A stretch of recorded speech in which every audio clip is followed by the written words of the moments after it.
बहुत पुराने जमाने में शोर मचाते विलो के जादुई जंगल में एक कदीम बलूत के दरख्त के अंदर लोना का एक प्यारा लकड़ी का घर था। लोना एक लंबी सफेद बिल्ली थी जिसका फर बर्फ की तरह सफेद और चमकदार था। इसकी आंखें गहरी सब्ज थीं और वो हमेशा एक खूबसूरत लंबा गुलाबी लिबास पहने रहती थी जिस पर चांदी के धागे झलमलाते थे।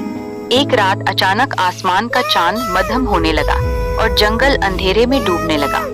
अगले दिन एक छोटी सी चिड़िया लोना के पास आई और बताया कि एक शैतान काला परिंदा जोराक ने चांद की जादुई चमक चोरी करके अपने अंधेरे गले में छपा दी है। लोना ने फौरन अपना गुलाबी लिबास संभाला, एक चांदी की लालटेन उठाई और जंगल की तरफ निकल पड़ी। रास्ते में उसने एक छोटी लोमड़ी को दरख्त की जड़ों से आजाद किया जिसने उसे जोराक के कले का रास्ता बताया।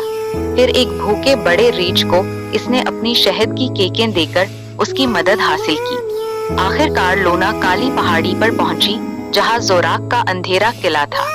जोराक ने लोना पर अंधेरे के जाल फेंके मगर लोना के गुलाबी लिबास की चांदी की कढ़ाई ने इन जालों को जलाकर राख कर दिया।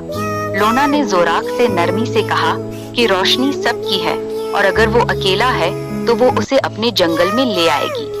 जोराक का दिल पिघल गया और उसने चांद की चोरी की हुई चमक वापस कर दी। लोना ने उस चमक को अपनी लालटेन में भरा और वापस जंगल लौटी। जैसे ही वो घर पहुंची, चांद दोबारा आसमान पर चमक उठा और पूरा जंगल खुशी से जगमगा उठा।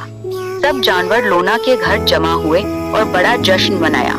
जोराक भी अब इनका दोस्त बन चुका था।